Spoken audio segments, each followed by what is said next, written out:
Olá, bom dia a todos. Bom dia, Rio Grande do Sul, 11 horas e 34 minutos. Hoje é quinta-feira, dia 16 de julho. Veja agora os destaques de hoje. Caso Rafael. As contradições de Alexandra. Nas mãos da justiça, inquérito revela mais traços da personalidade manipuladora da mãe, que matou o próprio filho. Já já os detalhes.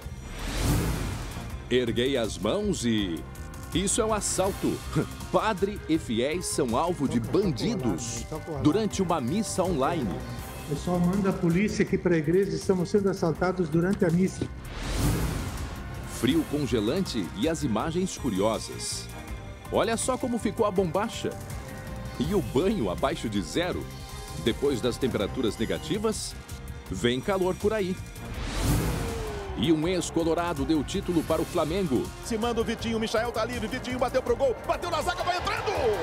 Gol! Saiba tudo sobre a final do Carioca e da transmissão exclusiva pelo SBT. O SBT Rio Grande, a sua companhia na hora do almoço, que vai até 1 da tarde, já está no ar.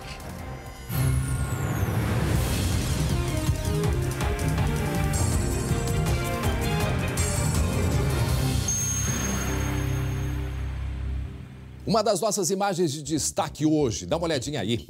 São criminosos que estão sendo procurados pela polícia na região da Serra. Eles são violentos, eles chegam armados e é o seguinte, eles vão fazendo arrastão. Por isso, a polícia está pedindo, está divulgando as imagens para conseguir identificar estes criminosos. Eu repito, isso acontece na região da Serra. Daqui a pouco a gente vai trazer mais detalhes sobre isso e sobre a igreja que foi assaltada ontem, em plena missa. Durante a transmissão, escuta aí. O Senhor esteja convosco. Proclamação do Evangelho de Jesus Cristo segundo São Mateus. Olha agora. E aí, nesse instante, o padre não entendeu o que acontecia. Achou que era alguma pessoa pedindo alguma coisa. Toca o alarme aí, toca o alarme. Toca o alarme. Toca o alarme. Toca o alarme. Imagine só, ontem às 7 da noite. Tem a polícia aqui fora, vamos ali fora. Em São Leopoldo. Pessoal manda a polícia aqui para a igreja, estamos sendo assaltados durante a missa. Manda a polícia vir aqui e prender, porque estamos sendo assaltados durante a missa. Daqui a pouco a gente traz informações sobre este assalto na Igreja do Fião, que fica em São Leopoldo. Daqui a pouco outras informações, é um rápido intervalo, muito rápido. A gente já vai ali e volta com informações até 1 da tarde. Até já. Já estamos de volta com o SBT Rio Grande, 11 horas e 41 minutos. Lembrando, nós vamos até 1 da tarde com muita informação para você. Agora eu tenho um recado, quero que vocês prestem atenção. Apenas R$ 170,03 por pessoa. E só. Com a IBCM, cuidar da sua saúde não pesa no bolso. O valor ele é único. Você não tem coparticipação. E além disso, o valor também não muda de acordo com a idade. Vejam só, com a IBCM você não tem surpresas, só benefícios. São diversas especialidades médicas, além de terapias e odontologia. E você ainda pode beneficiar a sua família. A IBCM é o plano de saúde feito para o servidor público municipal e estadual. E por isso, todos os impactos da realidade atual na sua vida, amigo servidor. Por isso, ligue agora mesmo para o telefone 51 32 30 5511 ou mande um WhatsApp para o número que está aparecendo aí na sua tela. Está ali o número. Cuide da sua saúde com a IBCM. Muito bem, 11 horas e 44 minutos, 43, 11h43. Está na hora da gente falar de esporte aqui no SBT.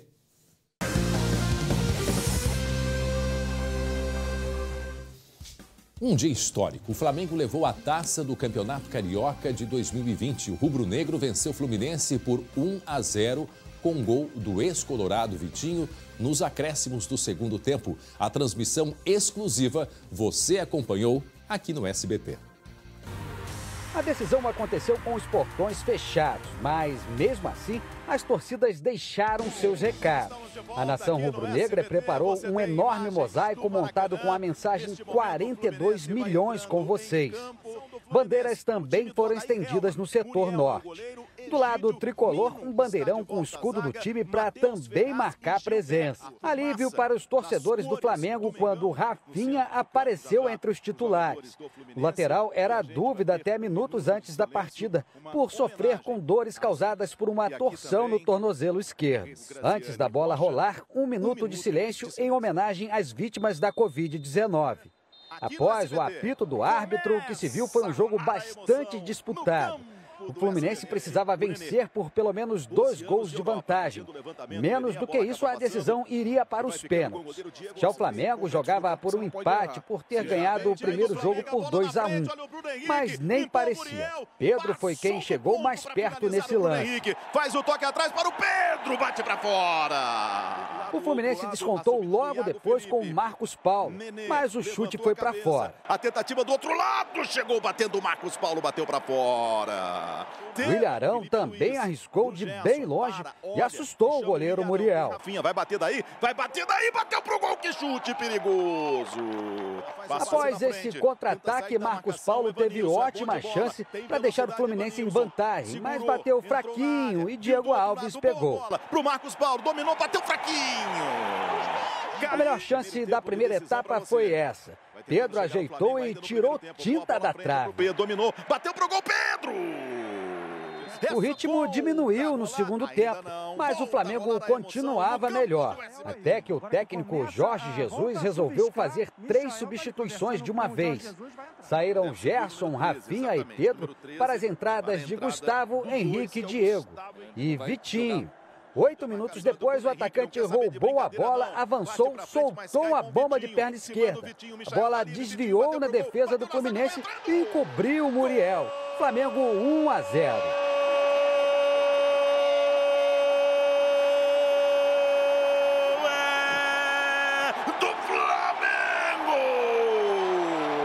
A partir dali foi só esperar o apito do árbitro para soltar o grito.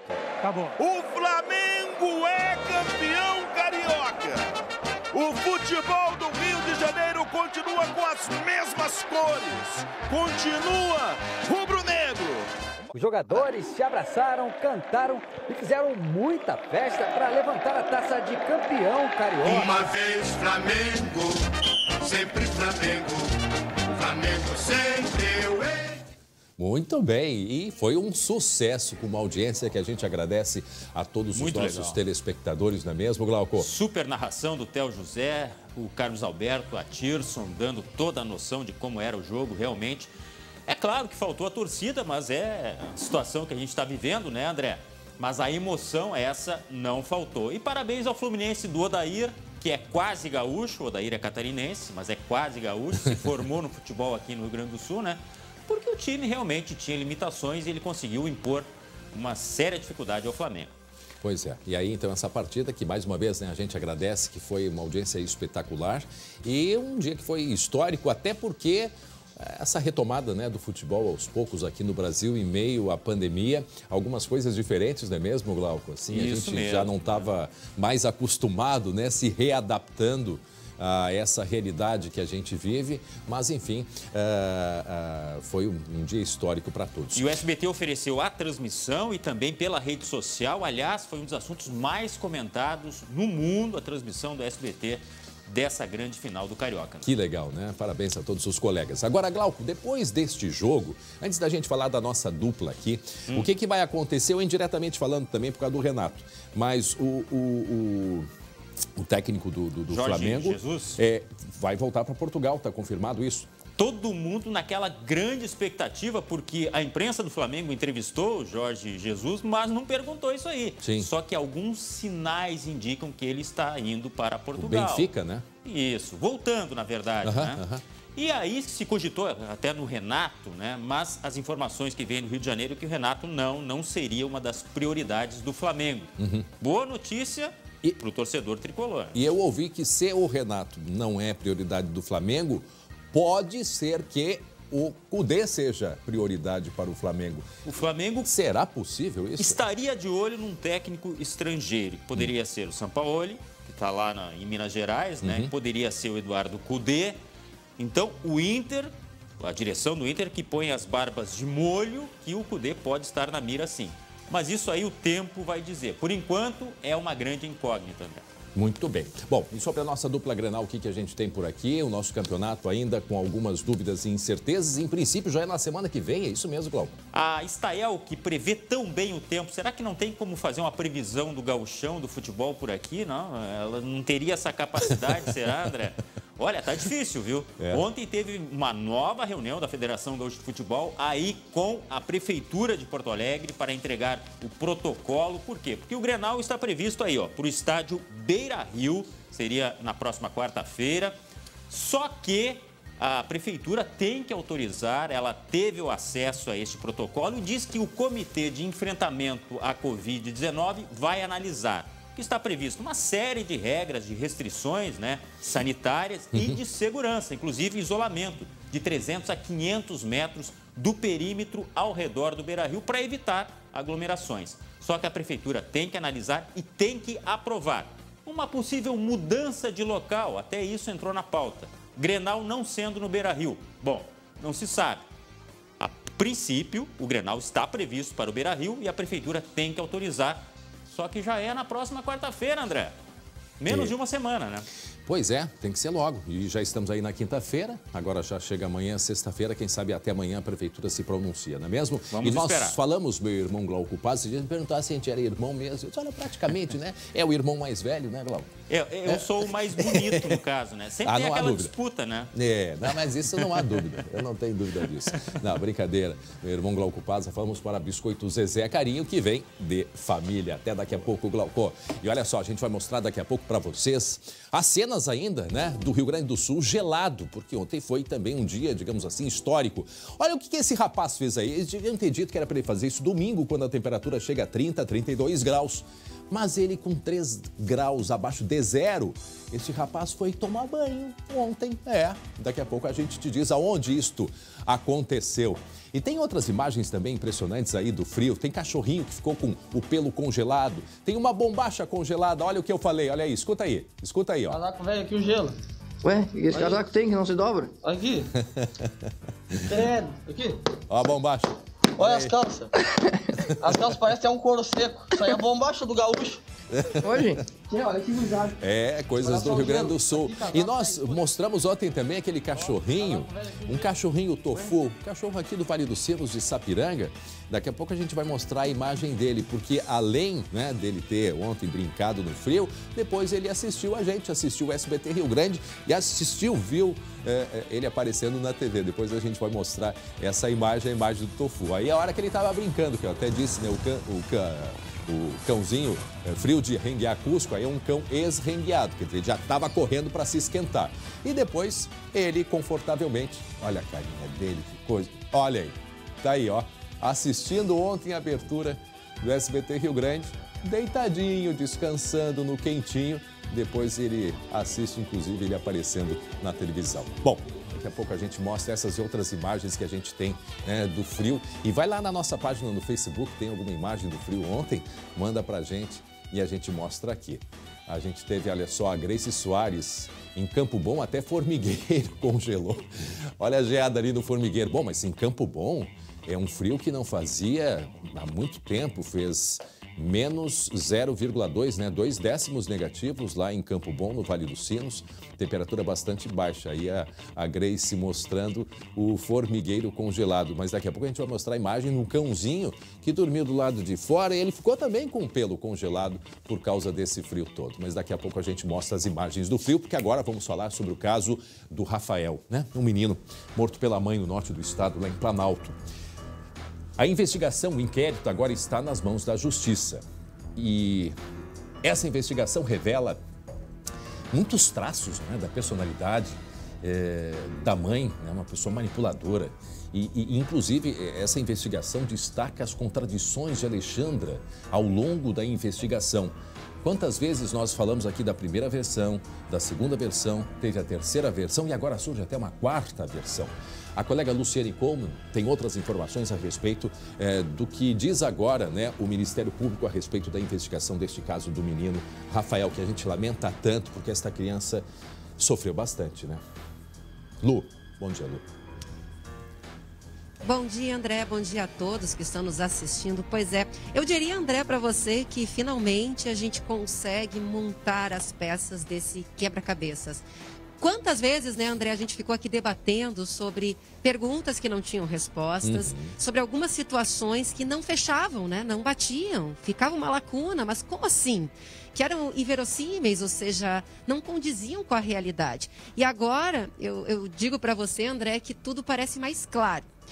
Eu conversei essa manhã com a promotora, a Michele Kufner, né, que está à frente do caso desde lá de maio, quando a mãe, a Alexandra Dogokensky, fez o registro do desaparecimento do Rafael Vinks, de 11 anos.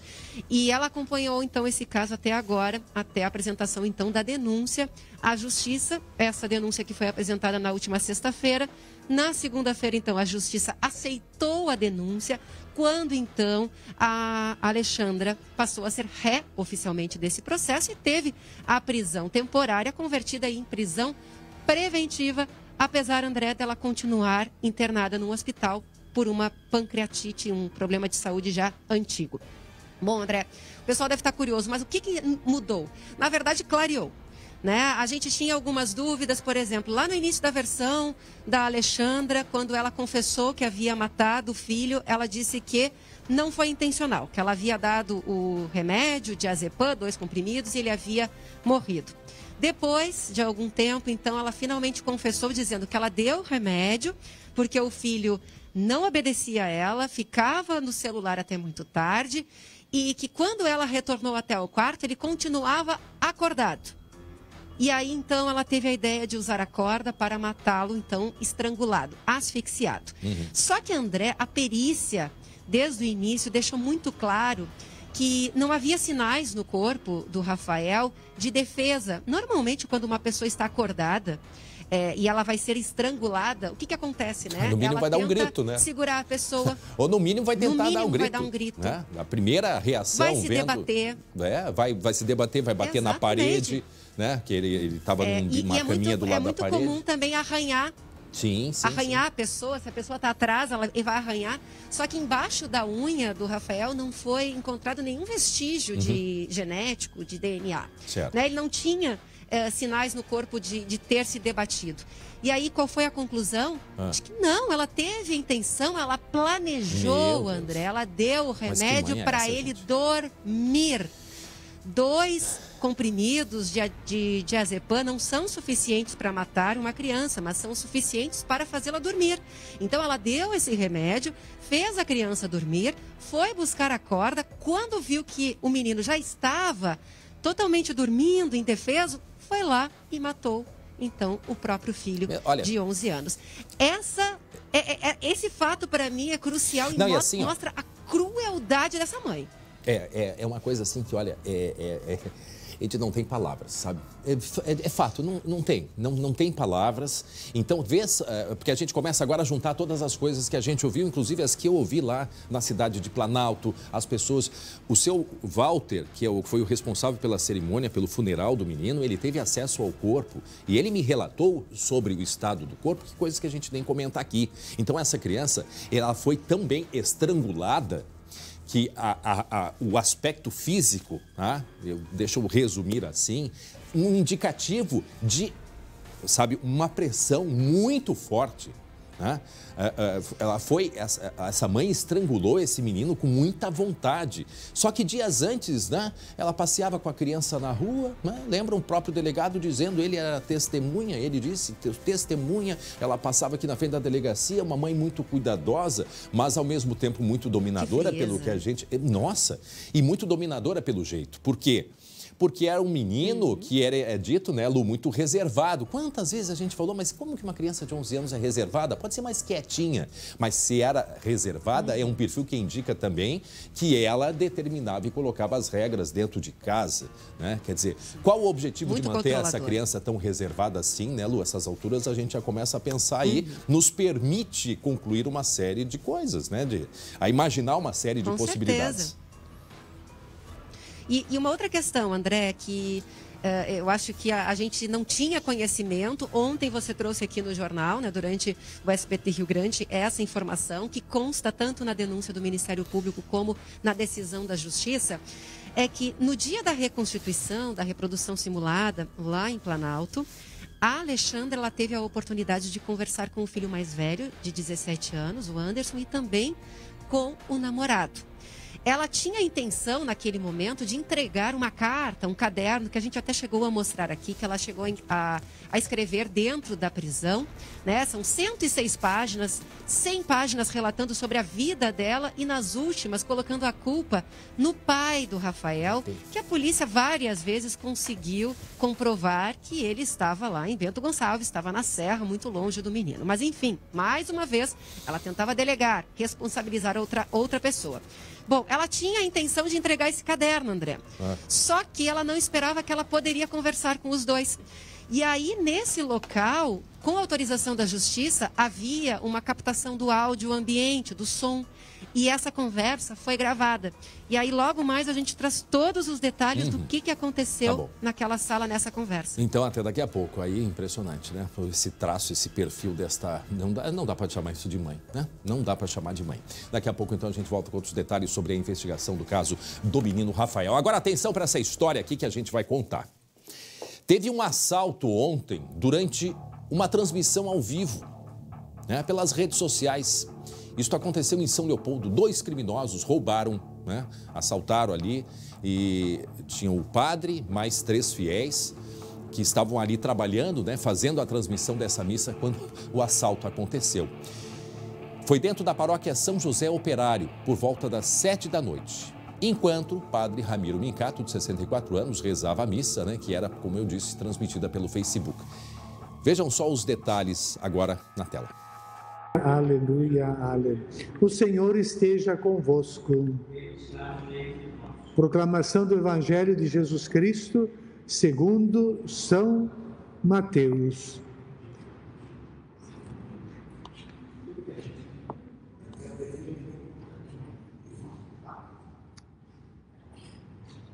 Toca o alarme aí, toca o alarme.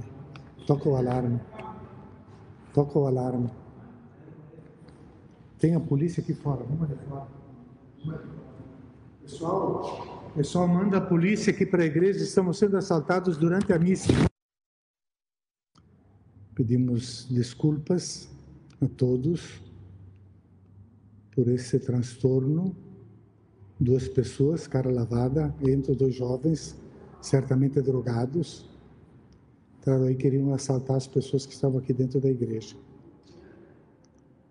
E estamos só em 4 aqui. Coisas que acontecem, né? Mundo de barbárie. O padre ficou abatido, Glauco Paza. A gente tem algumas informações aí, né? De acordo com a Brigada Militar, os criminosos fizeram menção, né, de estarem armados, não sabiam ao certo. Eles levaram 2 celulares e a chave de um carro. E eles também tentaram levar o notebook que era usado, né, para transmissão, mas eles não conseguiram. E até agora ninguém foi preso. E, inclusive, daqui a pouco a gente vai conversar com o padre Ramiro para a gente saber detalhes do que aconteceu ontem, porque a gente tem mostrado ao vivo até equipes de reportagem assaltadas ao vivo. Ninguém escapa, mas igreja eu achei que ainda dava na hora da missa, porque eu já fiz história de assalto à igreja quando estava fechada. Sim, agora, isso é mais normal. Com a missa ali, meu Deus. Possivelmente, como o padre disse, né, pessoas que deveriam estar drogadas, né? Não, e essa história de estar armado ou não, ninguém vai pagar para ver, né, André? Bom, isso é uma verdade. Agora, que ponto que a gente chega? As pessoas já enfrentando toda essa dificuldade que a gente enfrenta, né? De não pode ter uma missa normal, tem que ser uma missa, não é nem reduzida, só pode trabalhar a equipe que faz a transmissão ali da missa. Tanto é que ele disse 4 pessoas aqui dentro. Né? Sim. Então, além de tudo, a gente não sabe, isso daqui a pouco o padre vai explicar, se a porta estava aberta, quer dizer, tem que ter missa e ainda tem que chavear a porta, quer dizer, a casa de Deus, que é para ser aberta ao povo, infelizmente, nos dias de hoje também não pode ficar aberta. Porque eu nunca vi segurança em missa também, né? É impossível botar segurança em missa, né? E esses 2 homens que entraram, Só não... E o padre, ele teve... também correu um risco, o padre, porque, primeiro, a gente não enxerga, mas eu li que ele pegou o microfone, uma haste de microfone, um pedestal para se proteger se fosse necessário, né? Que coisa, Pediu para chamar, a hora que ele sai ali. Não basta a proteção divina. Volta ali na imagem, que eu acho que é a hora que ele sai, que é a hora que ele vai pegar o pedestal. Vê se é possível a gente ver. Aí ele derrubou, é o notebook, eu acho, né? Ele tá fazendo na verdade, eu acho que ele fechou a tampa, né? Aí depois, mas a hora que ele sai, isso já era na volta, né? Mas se a gente puder mostrar antes ali, a impressão que ele sai e ele pega a hora que ele pega ali o pedestal para se proteger. É a sensação que tem, pelo menos eu li que ele fez isso. Aí, ó, tá rodando. Momento, põe o áudio dele ali, põe o áudio. Segundo São Mateus. São Mateus. Aí, nesse momento, ele já começa a observar alguma movimentação. Ele já viu o pessoal entrando. Não, ele achou que era pessoas pedindo dinheiro. Toca o alarme. Toca o alarme. Toca o alarme. Toca o alarme. Ó, vê se não dá a impressão que nessa hora Tem ele... a polícia aqui fora, vamos ver.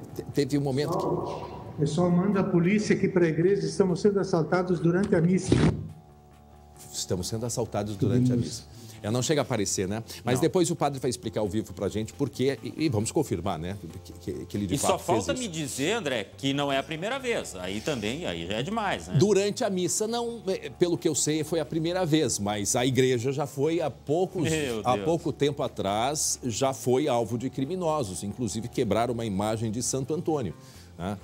Quebraram um vitral ali, algo parecido. A Igreja do Fião, eu acho que é a chamada Igreja do Fião, ela fica no bairro Fião, que sabe aquele viaduto que tem ali na João Corrêa, em São Leopoldo? Todo mundo conhece o viaduto da João Corrêa? Para quem está indo para o Vale dos Sinos, entra na João Corrêa à direita, logo tem uma igreja. Ali é a igreja do bairro Fião. Eu acredito que foi nessa igreja aí que aconteceu. E que foram todos pegos de surpresa. Imagine 7 da noite, já estava escuro, né? Ontem já estava escuro, um dia frio. E é o tipo de roubo característica, né, Glauco, de quem quer pegar dinheiro para pegar droga.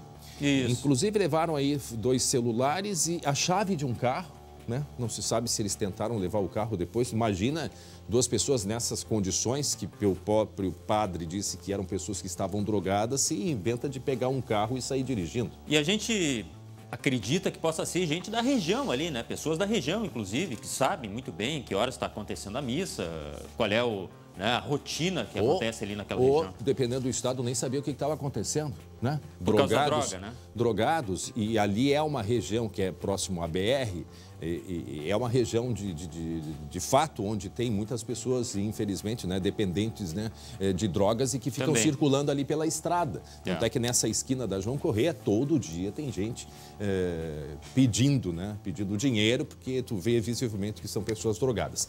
Daqui a pouco o quê? O Matheus passou um recado aqui, a gente vai entrevistar o padre, daqui a pouco a gente vai conversar ao vivo com ele. Muito bem. Para quem chegou agora, foi um assalto ao vivo que aconteceu ontem numa igreja durante a missa lá em São Leopoldo. Em seguida, o padre vai nos explicar melhor. Agora, quero saber se vão ser perdoados esses 2 criminosos aí. A penitência vai ser grande, né? Isso aí a gente vai conversar depois. Glauco, uma quadrilha que costumava fazer roubos em mercados está sendo procurada pela polícia lá da Serra. Conta pra gente por quê. Pois é, uma rotina em Vacaria que começou a assustar proprietários, clientes, enfim. São vários roubos, pelo menos 3 em sequência, mão armada, furtos qualificados em supermercados. Olha só, menos mal que a polícia identificou, já pediu prisão preventiva desse pessoal aí, que me parece ser uma quadrilha especializada. A gente está vendo no primeiro vídeo que são assaltantes que entraram neste supermercado aí. Um apenas aparece na imagem, o outro não aparece.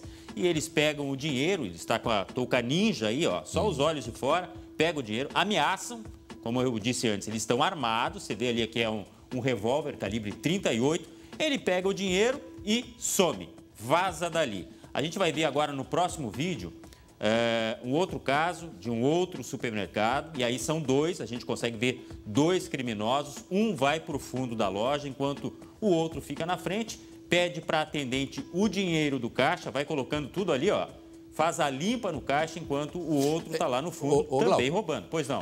Volta essa imagem aí. Eu não entendi o que ele pegou uma sacolinha, acho, para botar o dinheiro dentro, mas como ele estava de luva, ele não conseguiu abrir. Era uma sacolinha plástica. Entra um, aí entra o segundo. Aí esse ali, ó, ele pega a sacola, aí ele tenta, todo atrapalhado, não consegue abrir. Isso é a segunda vez que acontece já que a gente mostra.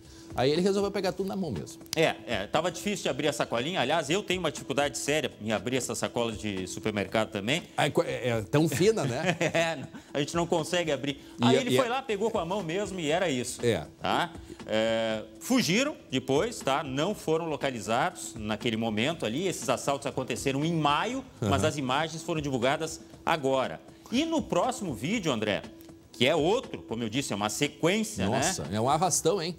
Eles entram de máscara, tá? Aí tá aparecendo na imagem. Violentos. Um vai pro chão ali, né? Uma pessoa que estava sendo atendida já estava de saída, mas acabou indo parar no chão por ordem dos assaltantes. Como eu disse, eles ameaçam, pegam o dinheiro do caixa. Esse caso aí, ele botou o dinheiro dentro da mochila. Um dos funcionários do supermercado viu tudo acontecer. Você vai ver na sequência da imagem aí, que eles aparecem lá no fundo da imagem, tá? Depois da ação dos bandidos e ameaçam correr atrás desses criminosos. Você vai ver logo em seguida na imagem. Você está vendo ainda o momento que ele pega o dinheiro do caixa, olha só, bota tudo na mochila e sai. Aí o funcionário do supermercado, de branco, me parece ser do açougue ali, né? E sai atrás. A sequência da imagem a gente não consegue ver se ele estava com uma faca, se ele correu atrás apenas.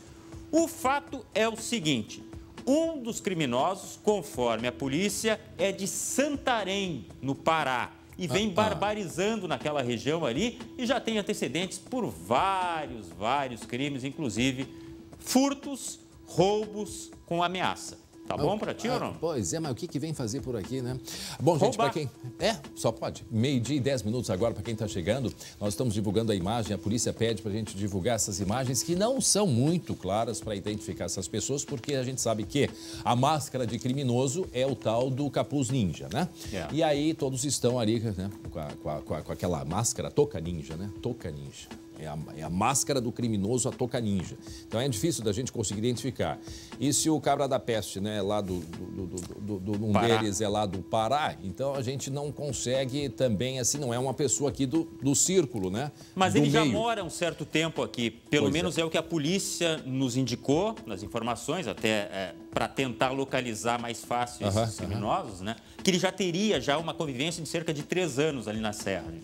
Muito bem. Pois é, eu lembro que a gente há pouco falava, essa é a dúvida, se são criminosos locais, né, Glauco?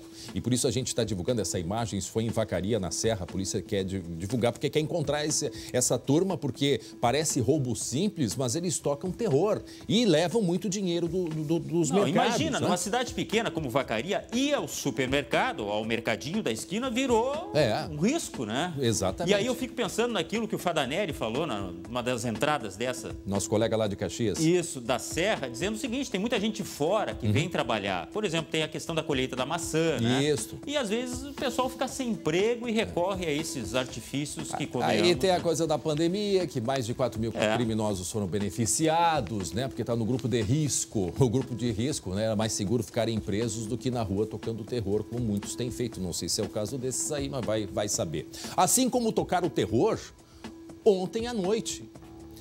E eu imagino a situação que um padre lá de São Leopoldo, né, Glauco, viveu ao fazer a transmissão ao vivo de uma missa, né, com um número reduzido de pessoas por causa da pandemia, e de repente, né, os fiéis ali rezando, o padre, né, fazendo, né, todo o rito, não é? E 2 homens jovens entram e cometem esse assalto. Como está, né? Qual o detalhe, como que tudo aconteceu e como está o padre neste momento? Eu vou conversar com ele agora, ao vivo. Padre Ramiro Mincato, com a sua bênção. Uma boa tarde para o senhor. Boa tarde, Deus abençoe vocês todos ali. Conta pra gente como é que foi, padre. O senhor já viveu alguma situação dessas? O senhor é de São Leopoldo mesmo? Sim, eu sou natural de Caxias, mas eu sou encardinado na Diocese de Novo Hamburgo e trabalho aqui na paróquia em São Leopoldo, né? Paróquia São José Operário, do Bairro Fião. É a Igreja do Fião, né? Do Fião, é a chamada Igreja do Fião. Agora, padre, as missas têm acontecido assim de maneira reduzida por causa da pandemia. Nos conte como tudo aconteceu, como é que o senhor percebeu que estavam sendo assaltados? Como é que... Conta pra gente então, passo a passo. Então, eu abro o Facebook, né, pessoal, que depois conecta com o da paróquia. Para missa, o pessoal acompanha de casa, sempre tem um grupinho bom que acompanha. Eu abro um pouco antes, uns 10, 15 minutos antes, para as pessoas irem colocando a intenção, dando as suas saudações e tal, antes de começar a missa. Mas às 7:02, 7:03, começamos a missa, tranquilamente, só com eu e mais 4 pessoas, eu, a secretária e mais 3 fiéis. E tinha umas 20 pessoas conectadas, cada conexão dessa tem mais, normalmente tem mais uma pessoa assistindo, né, a missa, participando em casa, né. E o senhor achou que eram mendigos pedindo dinheiro inicialmente, é isso?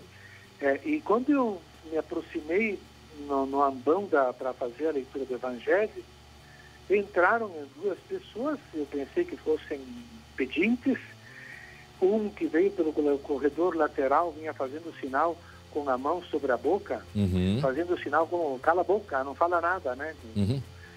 E eu não me dava conta, não conseguia perceber o que estava acontecendo. Eu achei que fossem pedintes que vinham fazer pressão durante a missa para ganharem alguma ajuda, alguma coisa.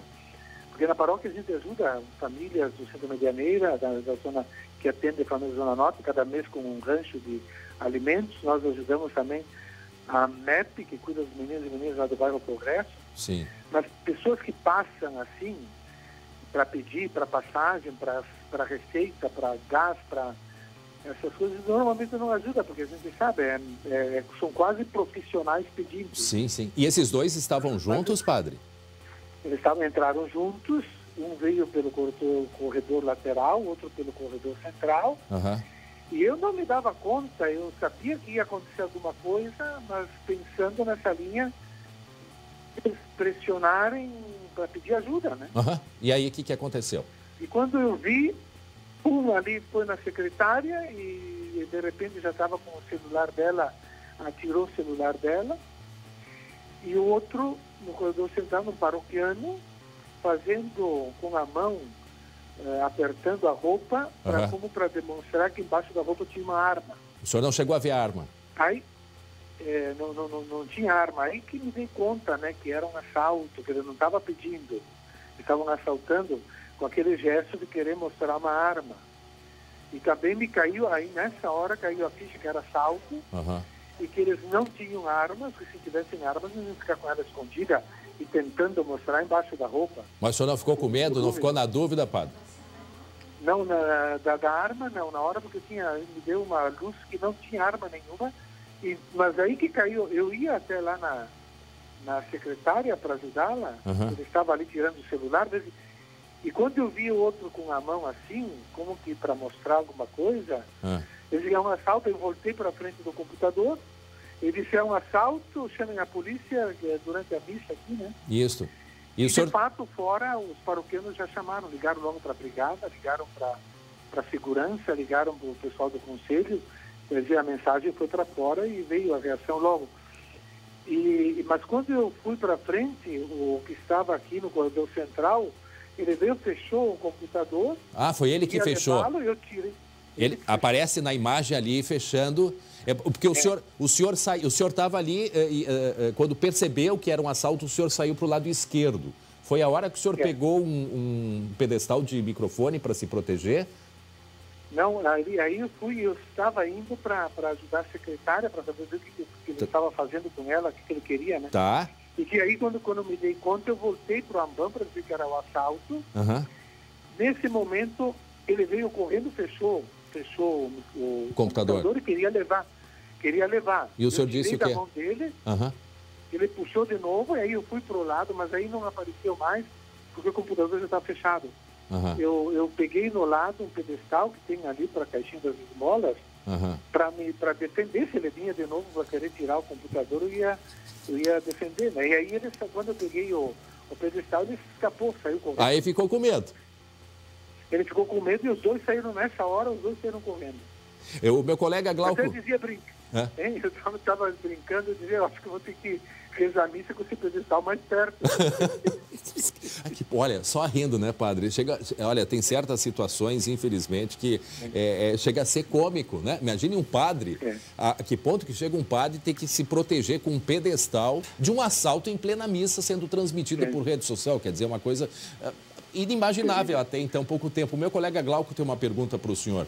Padre, boa tarde. Eu queria saber se a rotina de violência ela é grande na igreja, se o senhor pretende pedir alguma proteção mais ou a proteção divina é o suficiente? A gente vai, proteção divina? A proteção divina funciona sempre, né? Ela funciona sempre, talvez para a gente não fazer a coisa errada, iluminar a decisão certa, né? Mas a gente tem consciência, a violência está num aumento assustador e vai aumentar mais.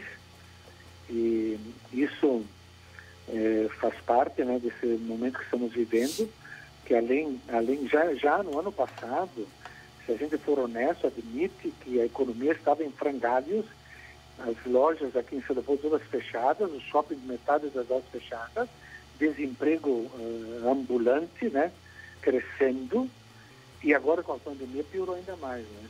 Piorou ainda mais. Ô padre, a gente sabe que não é a primeira vez que acontece esse tipo durante um assalto assim, acho que nunca tinha acontecido, é a primeira vez, mas a igreja foi atacada outras vezes, né? O que muda a partir de agora? Vai começar a chavear a igreja na missa? Não, agora a gente vai ter mais essa missa da noite, que na quarta-feira eu vou passar para tarde, né, para ser de dia, e até porque as câmeras filmam melhor quem entra e quem sai, e também um portão fechado, né, a gente vai ter alguém controlando. Agora a segurança vai ficar mais atenta durante os horários, e é isso ali, né, vamos ficar mais atentos. Durante a pandemia o povo não vem mesmo, são poucas pessoas, é fácil, né? Fechamos o portão, pronto, né? Não entra mais ninguém, né? Ô padre, o meu colega Glauco tem mais uma pergunta, hein, Glauco? Diga aí. Eu gostaria, a título de curiosidade, se tem perdão para isso, padre? Qual seria a penitência? Claro.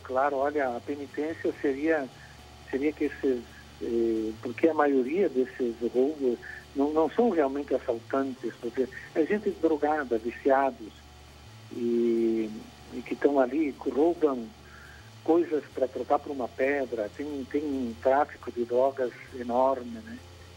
E teriam que fazer um tratamento, se libertar da droga. E é claro, a situação é muito difícil, desemprego, vão trabalhar onde? Vão buscar um sustento aonde nessa situação, né? Padre... E o desemprego aumentando muito, né? Claro que tem que perdoar a pessoa, né? Mas na hora, se fosse preciso, eu teria dado com aquele pedestal de madeira na cabeça. Sim, chega um ponto tem que se proteger, né, padre? Tem que se proteger. Agora sim, a gente só quer encerrar, padre. Eu agradeço ao senhor pela entrevista e desejo cada vez mais proteção lá na paróquia, na Igreja do Fião, em São Leopoldo, e da comunidade, quem quiser colaborar, padre, porque eu sei que o telefone roubado foi da secretária da paróquia, que recém tinha comprado esse telefone, né? Então, quem puder ajudar a paróquia, porque era o telefone usado, inclusive, para administrar essas transmissões aí das missas, né? Ela usava especialmente porque, não para transmissão da missa propriamente dita, mas para organizar tudo. Mas para o WhatsApp, por exemplo, é o número dela que funciona para a paróquia. As pessoas mandam mensagem, pedem informações, pedem horário, mandam documentos para batismo, etc. Tudo pelo celular dela. Assim, sim. Então, quem puder colaborar... Dela, Quem puder colaborar, inclusive, a gente vai botar no nosso Facebook todos os detalhes aí, o contato da igreja, né, do Padre Ramiro, lá no bairro Fião, em São Leopoldo, para poder ajudar aí a paróquia que foi assaltada, né? Assaltada ontem durante a missa. Padre, muito obrigado, tá, pela conversa com a gente. Muito obrigado para vocês. Bom trabalho, bom trabalho. Queremos a sua bênção e proteção. Isso, que Deus abençoe São José Operário, proteja os trabalhadores, né, em nome do Pai, do Filho e do Espírito Santo. Amém. Amém. Obrigado, padre. Muito obrigado. Um abraço, até mais. Até. Meio-dia e 22 minutos, está aí. Uma bênção ao vivo, né? Pelo menos uma bênção ao vivo, não um assalto ao vivo, como a gente viu ontem pelas redes sociais. Está aí o padre Ramiro relatando. Né? Imagine o ponto de um padre pegar um pedestal para bater no... Eu estou aqui, a repercussão está sendo muito grande porque o padre contou para a gente que se precisasse ia dar na cabeça dos criminosos, porque ele estava ali com o pedestal em mãos para se proteger. Para quem está chegando agora, foi ontem à noite, numa missa sendo transmitida pelas redes sociais lá em São Leopoldo. Olha aí, escutem. Seja convosco. Proclamação do Evangelho de Jesus Cristo segundo São Mateus. Aí o ato de contrição, e aí ele começa a perceber dois entrando, um pelo meio e outro pela ponta. E ele, o padre, não está entendendo. Toca o alarme, toca o alarme. Toca o alarme. Quando ele percebeu... Toca o alarme. Ó, aí ele vai... Tem a polícia aqui fora, vamos ali fora. Tem a polícia ali fora, ele tentou, talvez, para intimidar os dois. Só manda a polícia aqui para a igreja, estamos sendo assaltados durante a missa. Aí ele pede socorro pelas redes sociais, né? Tinha aí 20 pessoas acompanhando e o criminoso que fechou o computador. E aí foi nesse instante que eles levaram dois telefones, inclusive o telefone de uma das secretárias da paróquia, e foram embora, levaram a chave de um carro também. Parou por aí. O padre disse que viu que eles não estavam armados, mas de qualquer forma, né, ele se precaveu e até o padre brincou, disse que agora as próximas missas vai aproximar mais ainda esse pedestal dele para que, se em caso de necessidade, ele esteja protegido. Mas isso aconteceu em plena missa, com transmissão, e o que ajudou bastante, né, talvez até essa transmissão, porque as pessoas se mobilizaram para que mandasse a polícia lá atrás desses criminosos que não foram encontrados. Meio-dia e 24 minutos, daqui a pouco nós vamos falar sobre as investigações do caso Rafael, né? A gente tem alguns detalhes que a gente vai trazer sobre o perfil da mãe psicológico, que, olha, não dá nem para chamar de mãe. Se confirmando tudo isto que as investigações apontam, isso não é uma mãe. Não sei nem que termo dizer. Não tem palavras. Mas daqui a pouco a gente vai falar mais sobre o caso Rafael e também sobre o auxílio emergencial, né? A gente traz outras informações, né, do auxílio de R$600, também o pagamento do abono salarial. Uma boa notícia, né, para quem está precisando de dinheiro nesse momento de crise. Sabemos que vai ter aí mais pelo menos duas, né, duas parcelas ainda deste auxílio emergencial e alguns recursos, como a própria liberação do fundo de garantia, né? Agora também já começa a liberação daquele saque emergencial que volta nessa versão para auxiliar quem precisa de dinheiro e também tem o pagamento de abono. Então são uma série, não é, de possibilidades que também ajudam as pessoas. Também uma série de possibilidades que se juntam aí, auxílio emergencial, é o abono, é o fundo de garantia, que vai aquecer a economia neste momento, não é mesmo, Glauco Paza, em que a gente percebe que as pessoas estão com a grana curta e isso atinge todo mundo, não tem jeito. Glauco Paza, me diz uma coisa. Fale. Tá frio por aí, Glauco? Só quando a gente respira. Tipo aquela dói muito, só quando respira, né? O pé tá congelado. Olha só. Imagina que em Dom Pedrito, ontem, a temperatura chegou a -3. E aí o rapaz aí, ele achou que ia ser tranquilo para dar um mergulho nas águas do rio Santa Maria e foi lá e encarou, hein? Já me deu mais frio aqui, André. Tinha que dizer para ele que tinha que fazer isso domingo, quando vai estar 32 graus a temperatura, Glauco. Mas trocou. Ele não quer muito esse negócio de calor, é muito chato para mergulhar. Não tem emoção. Tem que ter emoção. Tem que ser no frio. É a chamada crioterapia, André. Oi? Crioterapia, que é o tratamento, nada mais, nada menos que o tratamento à base de gelo, que é muito utilizado, por exemplo, por atletas, tá? Atletas que têm lesão, por exemplo, entrar numa água fria, porque os vasos, é uma questão médica mais complexa. Se contrai, que eu não saberia. Né? Isso. Com frio, deve contrair, né? Isso, que ajudaria no tratamento. Bom, nesse caso aí, segundo ele, é para se manter bem mesmo, tá? E aí ele não teve medo nenhum, viu? Foi corajoso. O Zé Maria. Esse é o Zé aí, ó. Ele deve estar assim nessa hora aí, que ele está dentro do rio.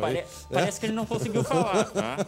Ele só entrou, mas assim, não conseguiu falar. Disfarçando que estava tudo bem, tudo tranquilo, banho bom, muito bom tomar um banho aqui. Isso virou rotina para ele. Ah, é? Conforme o Zé, ele seguiu o exemplo de um outro conhecido que fazia isso aí. Ele gostou, se sentiu bem e continua fazendo. Só que tem um detalhe. Tem que ser no dia que tem geada. Ou seja, tem que ser mais frio ainda. E que não é muito, né? Ou seja, se não dá para todo dia, hoje eu vou tomar um banho de lago a -3. Não é todo dia que tá essa temperatura também. Então, olha aqui, ó. A gente estava falando há pouco da missa, São Mateus. Aí, eu tenho o São Mateus aqui que me fala no ouvido, tá lá em cima também, mas não tão lá em cima. E ele disse que o cara conseguiu falar, o Zé conseguiu falar só. E a gente tem até a palavra do Zé. Será que dá para ouvir aí, São Mateus? Lesões crônicas não é indicado, tendo em vista que no inverno com o gelo tem mais contraturas musculares, então não é benéfico nessa situação. É importante a gente chamar tudo com, né, uma indicação médica. Olha, muito corajoso. Agora vocês perceberam, escutem ele de novo. Ele fala e no intervalo que ele vai pegar ar. Vai pegar ar e dá uma tremidinha. Põe ali de novo para ver. Lesões crônicas não é indicado, tendo em vista que no inverno com o gelo tem mais contraturas musculares, então não é benéfico nessa situação. Gente, olha, esse aí é o picolé de Zé, tá bom? Isso aí. E outra coisa, são orientações médicas, né? A gente está brincando aqui pela inusitado a -3, tomar um banho de rio. Isso pode dar um choque, né? Depende da pessoa. Tem que ter sempre uma orientação médica, não há dúvida disso, né? Agora, é bacana a gente olhar esse tratamento. E tem muitas pessoas que tomam banho de rio de manhã, não com essa temperatura, mas moram próximas de rio, né? E tomam banho, né? Sempre são tratamentos, o contato com a natureza de um modo geral, não é mesmo, Glauco? Mas deixa esquentar. Contato com a natureza, com esse frio... Agora, vendo esse lago aí, eu lembro quando eu tomei banho no Mar Morto, em Israel, a experiência, porque lá o sal, ele é muito mais concentrado e, de fato, a gente não consegue mergulhar e nem pode. Porque fica boiando, né? Tu fica boiando e tu pega um jornal, tem uma foto minha que eu fico com os braços, né, para fora d'água e tu fica boiando como se estivesse num colchão de água. De ar. É incrível, é impressionante. Também é um local onde se faz tratamento para a pele. Nisso eu acredito. Agora, a torneira congelada ainda já te provei 3 ontem. Não, 3. Tudo bem. Até faltou a gente mostrar. Ele não acredita, gente. Ele não acredita em mim. Olha aí, ó, tem bombacha congelada também, Glauco. E ontem tinha a torneira congelada assim, pessoal, nossos telespectadores mandaram. Olha o barulho, olha o barulho aí. Olha aí. Credo. Ouve, né? Olha as calças. As calças parecem ter um couro seco. Isso aí é bombacha do gaúcho. Um couro seco. Pois é, em Vacaria, né? Imagina, na serra, que é mais frio ainda. Imagina. O gaúcho pegou um pedaço de pau ali, um graveto, e começou a bater. Porque essa roupa que estava no varal, aí ele vai ter que esperar um certo tempo para usar, viu? Mas para ter uma ideia de como estava o frio lá em Vacaria, André. Eu disse também que eu tinha feito isso com a minha camisa. A camisa congelou. O som fica quase que do bumbo legueiro, né? É mais ou menos isso aí. Não é verdade? O couro seco. A bombacha congelada. E teve o cusco congelado também, né? Que a gente mostrou, não teve? Lá de Sapiranga, que mandou pra gente. Mas ele já tinha o de renguear Cusco, né? Sim. O frio de renguear Cusco, de congelar a bombacha. Tá aí, outro ditado que foi criado agora. Frio de congelar a bombacha. E esse aí é o Cusco rengueado, porque ele já começou a correr. Esse é o tofu, que depois de aprontar tudo isso, olha, essa imagem dele é muito querido. Aí, sabe o que ele fez? Foi lá te assistir depois, Glauco. Não. Foi pra casa, quer ver? Olha só, vamos dar uma olhadinha aí. Olha aí. Olha ele. É a famosa audiência. Ó, ele vai se olhar ali, ó. Tá acompanhando. Olha aí. É bem tranquilão, né? Nossa, rapaz. É bem tranquilo. Tava lá com o tio André, né? O pessoal tá rindo da audiência. Tá boa essa. É o que tinha pro momento. Se eu bem conheço, isso é coisa de Matheus Gílio, né? Audiência. A gente corre uma corrida parelha ali, eu e ele. Ele botou na conta dos outros, mas a criação tua, isso, Glauco? É criação tua, Glauco, viu só? A audiência, a gente tá bom. faz o que Mas pode. Eu gostei também, essa aí eu gostei. Agora o Tofu estava ali, né? Cansadinho, né? Depois de correr com aquele frio, né? Não tomou banho a -3, mas ele correu no frio. Gente, que legal. E olha só, a gente convida, vão lá na nossa página e, por favor, quem tiver imagem de torneira congelada, com água congelada, tá? Mandem pra gente, a gente já mostrou... Acho que faltou mostrar uma, a gente mostrou duas e teve mais um telespectador que mostrou e a gente vai reforçar aqui. O que é a torneira congelada? A água congelando, né, na saída da torneira. É o pessoal que não paga a conta, daí a água não tem na torneira. Mas em Viamão, nosso colega fez e mostrou a água ali congelada no cano, Glauco. Aquilo é feito, edição de imagem. Ah, mas olha, sabe que eu falei nessa história, porque em Caxias do Sul, antigamente, os moradores tinham que deixar a torneira aberta, a casa aquecida, porque congelava. Claro, não é que era mais frio, não sei, mas era menos gente nas ruas, né? Era menos prédios, era mais campo e se fazia um frio muito intenso. Essa imagem que foi mandada pela Roseli Gleiser. Fácil de fazer, na edição de vídeo, direto de foto. Ô, Roseli, a Roseli vai ter que dar a explicação pra gente. Vai ter que mandar o vídeo disso aí. Vai ter que mandar o vídeo pra gente, então. Pra gente convencer o Glauco de que congelou mesmo. Mas tem aqui em Viamão, mostra aí em Viamão, ó. Olha aí. Ele tenta abrir a torneira ali e aparece, ó, tudo congelado. E dentro vai aparecer, ó, ali, ó, a água paradinha congelada ali dentro. Dá pra ver direitinho, o Glauco não vem com essa, tá, o Glauco Passa? Não, lá em casa, quando eu não paguei, também ficou assim. Tá bom, então. Tá bom. A gente vai provar. A gente tem mais umas... temos mais algumas para mostrar. O Ricardo Teixeira, Grazi de Gravataí, acordei cedo só para tirar essa foto para vocês. Olha só. Olha que legal. Grazi de Gravataí. Beijo, Grazi. A Ilse Érica Petri. O Mitch, que é o gatinho, não saiu da cama, muito frio. Ela é de Capela de Santana, ali pertinho de Portão, pertinho de São Leopoldo. Beijo, Ilse, um beijo pro Mitch também. Olha só, 2 graus negativos, sensação de 4 abaixo de 0 no interior de Canguçu. Nem sei se faz muita diferença, né? Depois que é negativo, tudo não igual, importa, né? Tudo é muito frio. Aí deixa eu só ver o resto ali. O Matheus me tirou ali o texto. Aí, ó, essa foto foi tirada no lugar de menos gelo concentrado. E foi tirada a foto no lugar de menos gelo concentrado. Arley Bittencourt. Não entendi. Interior de Canguçu. Tinha que ser onde tinha mais gelo, justamente para chamar a atenção, não onde tinha menos, não é verdade? Ah, sim, mas eu entendi o que ele quis dizer.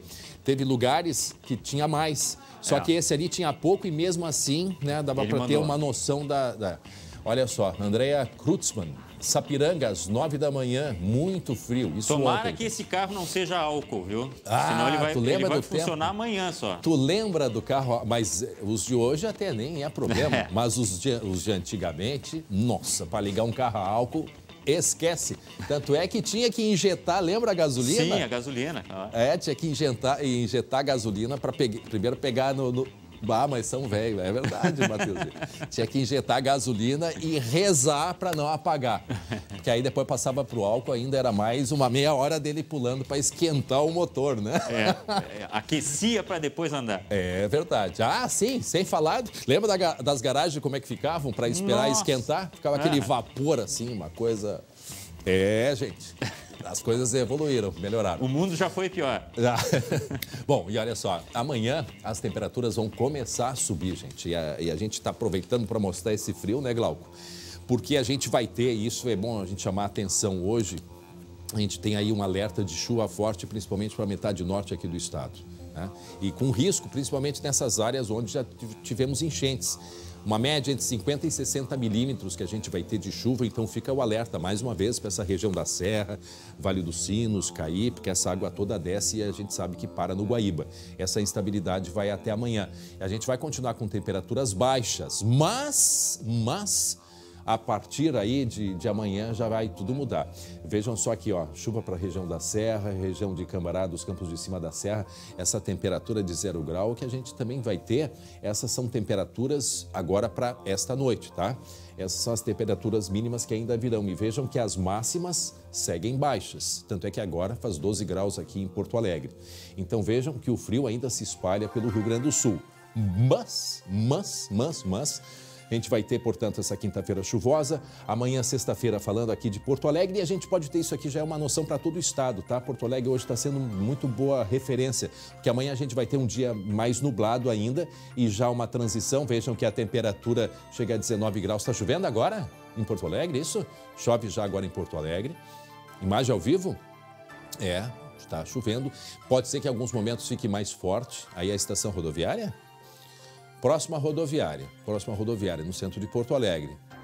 Agora, sim, aí na Júlio de Castilhos, na saída, naquele viaduto que leva para Castelo Branco, bem na frente da rodoviária. Pista molhada, em alguns momentos pode ser mais forte a chuva, em alguns momentos menos forte, pode ser que tenha vento, pode ser que tenha granizo. Isso tudo são possibilidades. Só deixa eu terminar aqui Porto Alegre, volta aquele mapa ali, por favor. Porque aí a gente vê que a partir de sexta, então sábado, olha só a temperatura, o salto que vai dar para 26. Domingo, 29 e até quarta-feira, gente, nós vamos ter temperaturas aí bastante altas, beirando 29 e 30. E a Estael Cias da Metsul disse que nos vales pode chegar a 32. Depois de quarta-feira, assim que a gente deve ter uma mudança no tempo de novo. Mas saibam que até lá a gente vai ter até terça-feira, quarta, temperaturas altas. Muito bem, meio-dia e 38 minutos. Agora, nós sabemos que uma pandemia não escolhe hora nem lugar para acontecer. Mas o que já podemos ver é que os médicos sabem exatamente onde devem estar quando isso acontece, ao lado de cada paciente. Desde a escolha do curso até o exercício profissional da medicina, eles são colocados à prova diariamente em anos de estudo constante. E agora, mesmo longe das famílias, abatidos ou correndo alto risco de contágio, as notícias mostram o quanto os esforços estão dando certo, seja na linha de frente da pesquisa de vacinas, em medicamentos e do próprio vírus, nas consultas de pacientes de risco ou até no atendimento online. O que importa é que agem juntos para cuidar da saúde de todos, porque para o CREMERS, lugar de médico é onde a vida mais precisa. Muito bem, meio-dia, agora aí 39. Voltamos a falar sobre o caso Rafael, porque o inquérito agora, a investigação está já nas mãos da Justiça e essa investigação revela mais traços, da personalidade, a personalidade manipuladora da mãe. E também essa investigação destaca as contradições da Alexandra, ao longo, desde a primeira confissão. Os detalhes na tela.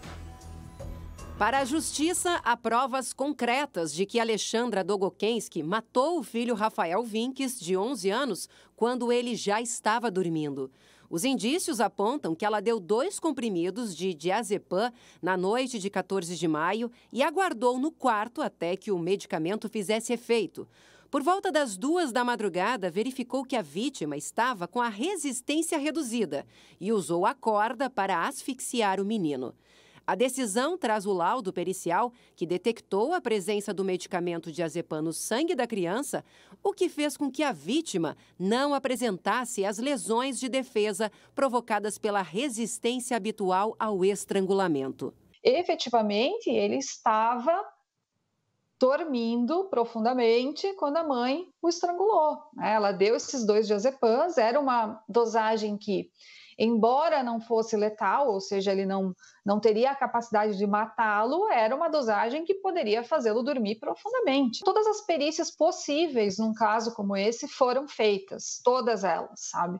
E todas elas são negativas no sentido de participação de mais alguém, ou mesmo na possibilidade de autodefesa do Rafael. A juíza Marilene Campanha destaca ainda na decisão as diferentes versões dadas pela mulher e as tentativas de incriminar outras pessoas, como o próprio irmão e o pai de Rafael.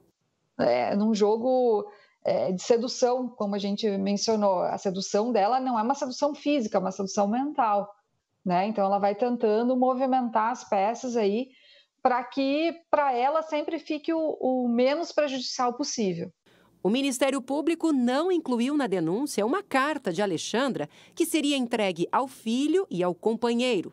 Isso porque no dia da reconstituição do crime, em Planalto, a mulher pôde conversar com os dois e acabou reproduzindo o conteúdo escrito no caderno que responsabilizava o pai de Rafael. Era uma carta de 106 páginas em que mais de 100 páginas haviam descrições sobre a vida da Alexandra, né? Ela contava sobre a vida dela, e nas páginas finais, então, ela trazia essa versão de que a responsabilidade pela morte do Rafael seria do Rodrigo Vinques, que é o pai do Rafael.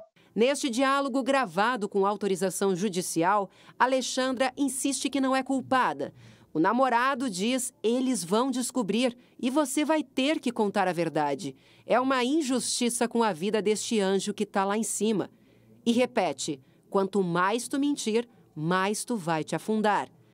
O filho, de 17 anos, implora que a mãe fale a verdade. Ele diz: não pela justiça de Deus, mãe.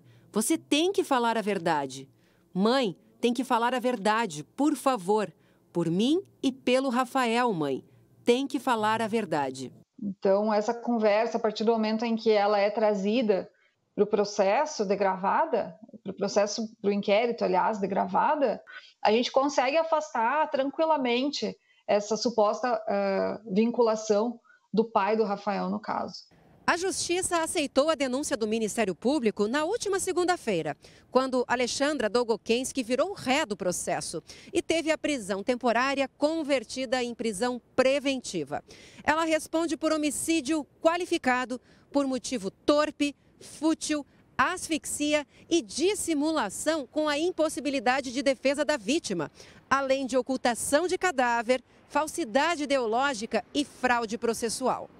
Nós temos muita certeza do que nós colocamos na denúncia e nós esperamos que ela seja pronunciada pelo homicídio com as 4 qualificadoras, com os outros 3 crimes adicionais e que ela vá a julgamento pelo tribunal do júri para que as pessoas de uma determinada comunidade digam o que aquela comunidade pensa a respeito de crimes como esse praticado pela Alexandra. 12h e 44 minutos. Deu, chega de comentar um pouco, porque assim, é tão trágico isso, é tão horrível, né? Em outro momento a gente volta a falar sobre esse caso aí da Alexandra e dói, né, Glauco, a gente pensar nesse menino aí com uma vida toda pela frente, 11 anos, e onde ele deveria estar para ser protegido foi onde ele foi morto. É uma tristeza a cada capítulo. Nossa, meu Deus. 12h e 44, olha só, vamos mudar de assunto e vamos falar de uma boa notícia para quem está precisando de dinheiro. É só falar com o Glauco. Calma. Quem dera. Calma, porque o Glauco tem todas as informações, por isso aí, pegadinha, sobre o pagamento, né, do abono salarial. E também é um momento em que tem o dinheiro do fundo, tem o auxílio emergencial, tem várias possibilidades, né, Glauco? É verdade. E quem não está precisando de dinheiro nesse momento, né? Só o André Harkin não. Bom, porque tu me empresta, então eu resolvo o meu problema. É o seguinte, vamos dar ênfase ao abono salarial, porque ele começa a ser pago hoje, tá? A Caixa Econômica Federal anunciou que paga a partir de hoje os nascidos em julho. Este calendário segue na sequência dos meses e vai até o ano que vem, até o meio do ano que vem. Basta você conferir ali no site, por exemplo, da Caixa Econômica Federal, tem todas as informações ali.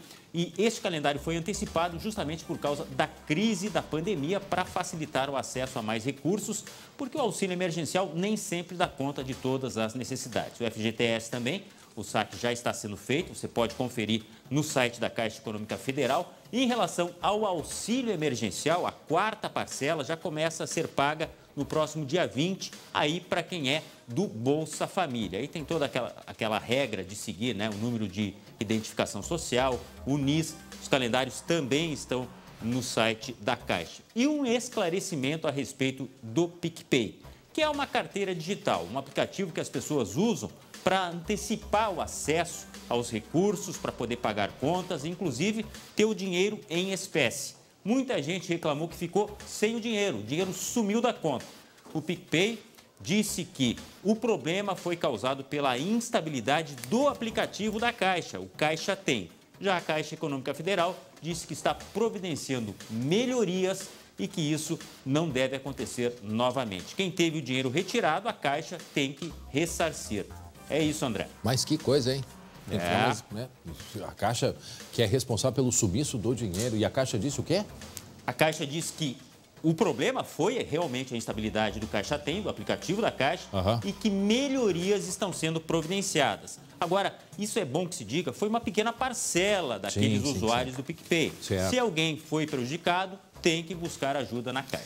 Agora, eu não sei como é que tá, mas até dias atrás eu tentei entrar no Caixa Tem e agora tem uma sala virtual, né? Que é um homenzinho que vai caminhando assim. Uma fila? É, uma sala de espera virtual. E aí, assim, quando a gente vê que tem um tempo, às vezes 1 hora ainda de espera, é um pouco assustador. Não, e às vezes termina a fila e cai. Aí não consegue o atendimento.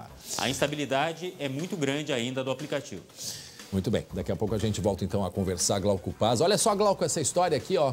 Uma senhora centenária se curou da Covid-19, né? Já a gente vai mostrar essa história bonita. O pessoal aplaudindo. Que momento de emoção, né? Agora, que vírus mais... eu não sei nem dizer o quê, porque em uns casos ele se demonstra, né? Ataca a pessoa idosa, em outras pessoas mais jovens, outros nem sentem, é uma coisa... falta muita coisa a ser descoberta, né? E o momento que essa senhora recebendo um buquê de flores. Não, e casos, André, na saída. De casais que uma pessoa teve o caso positivo e a outra não. Hoje, Glauco, hoje eu estava ouvindo o ex-ministro Mandetta e ele disse que essas dúvidas todas têm muito a ver porque este é um novo coronavírus, né? Tem o coronavírus... Tem as mutações, né? E já teve, sei lá, 1 ou 2, enfim, acho que são 4, né? Das famílias do coronavírus. E às vezes tu pode ter pego um desses coronavírus, nem sabia, e tu já ficou protegido e por isso que tu já está... vacinado, né? Imunizado, mas isso são apenas hipóteses, o que justificaria, por exemplo, um casal, né? Um pegar e o outro não. O próprio presidente Bolsonaro, a primeira-dama, Michele, né? Ela fez o teste, tinha dado negativo. É verdade. Tinha dado negativo, um outro caso que chama a atenção. Temos aí um conhecido também nosso, que também tem o mesmo caso, que a moça teve e ele não teve.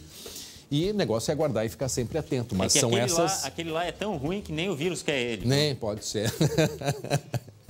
Ok, estou recebendo agora a informação que é de festinha em plena pandemia. Numa igreja em São Leopoldo, estava assaltando ontem durante a missa. E enquanto isso, festinha onde?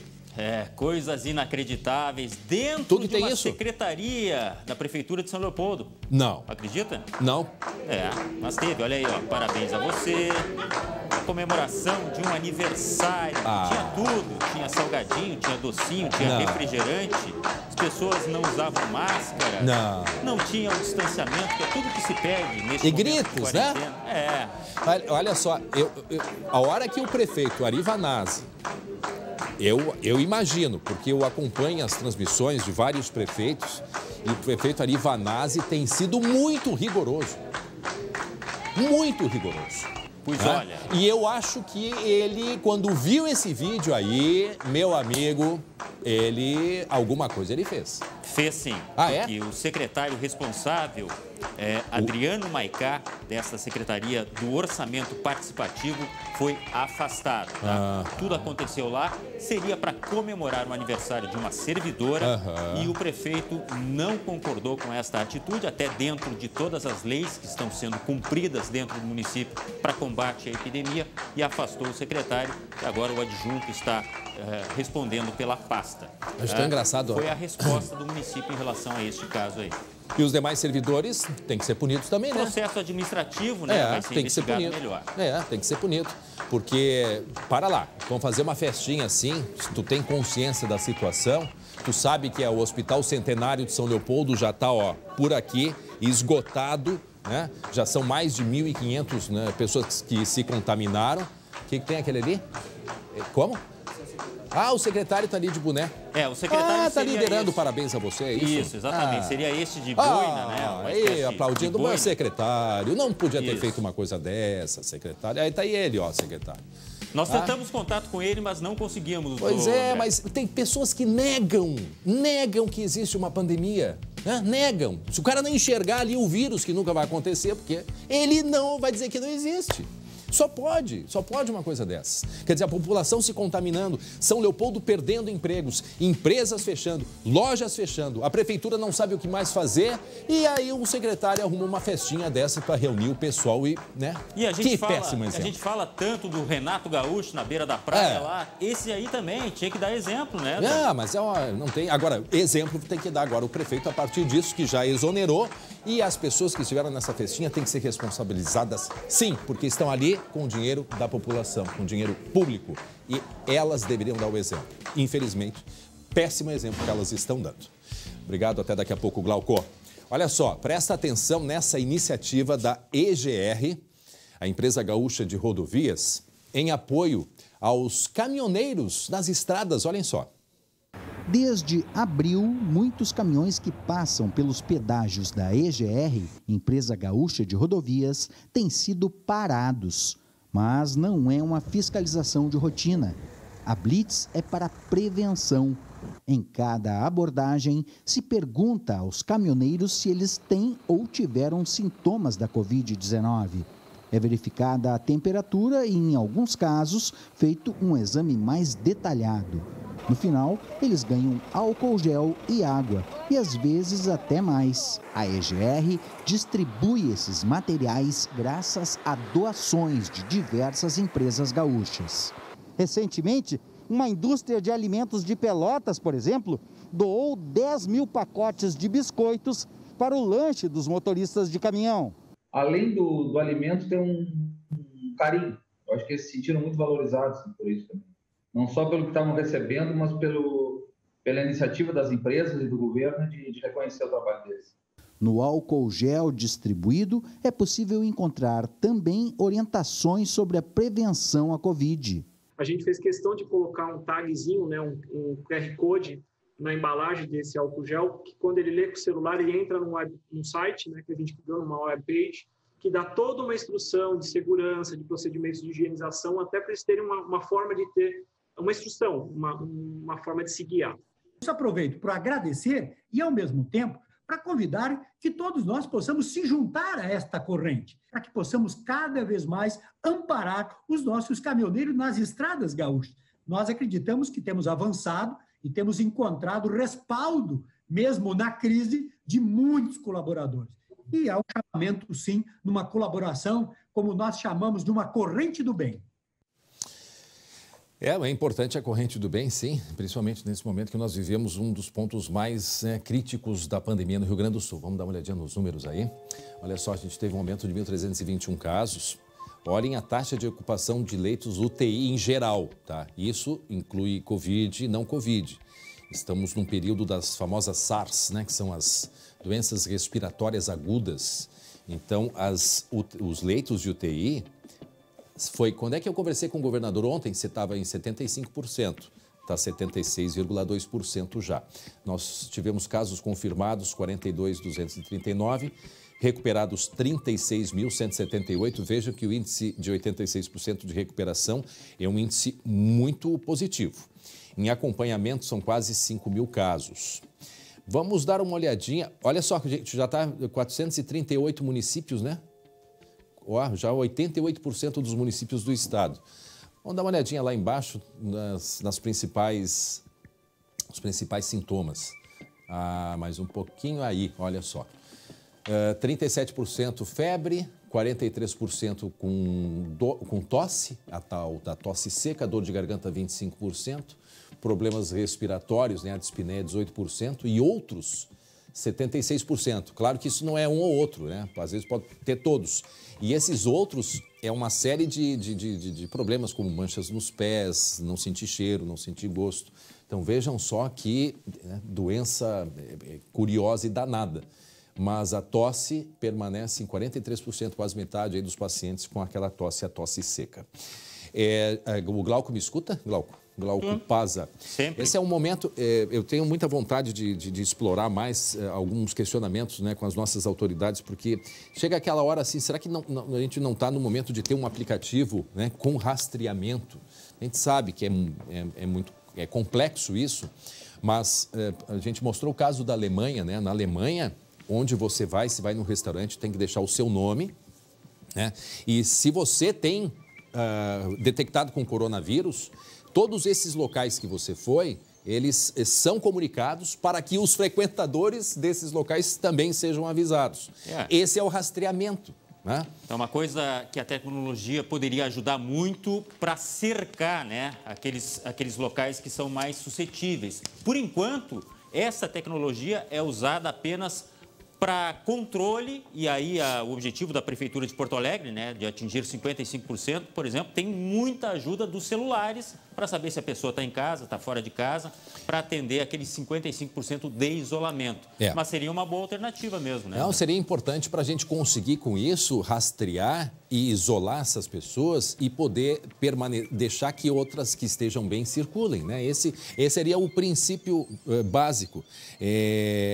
A gente está agora em 43,9%. O índice do desafio Porto Alegre é 55%, né? Isso. O índice ontem chegou a 43,9%, ou seja... Não sei se é impressão minha, André. Eu ando na rua e tem tanta gente que me parece normal. E mesmo a prefeitura, eu recebo aqui, amplia a testagem para a Covid-19 para a família de positivados. Desde quarta-feira, 15 famílias assintomáticas de casos confirmados de Covid também podem ser testados para diagnóstico da infecção pelo novo coronavírus. O que a Prefeitura de Porto Alegre tem feito é isso. Está aí a mensagem. A testagem ela é importante para que se possa, justamente, quem está com o vírus fica em isolamento, para de ficar transmitindo, né? Mas vamos encerrar com uma imagem boa. Em Cruz Alta, no Noroeste, uma idosa de 102 anos venceu a Covid-19, não é mesmo, Glauco? Que baita notícia, né?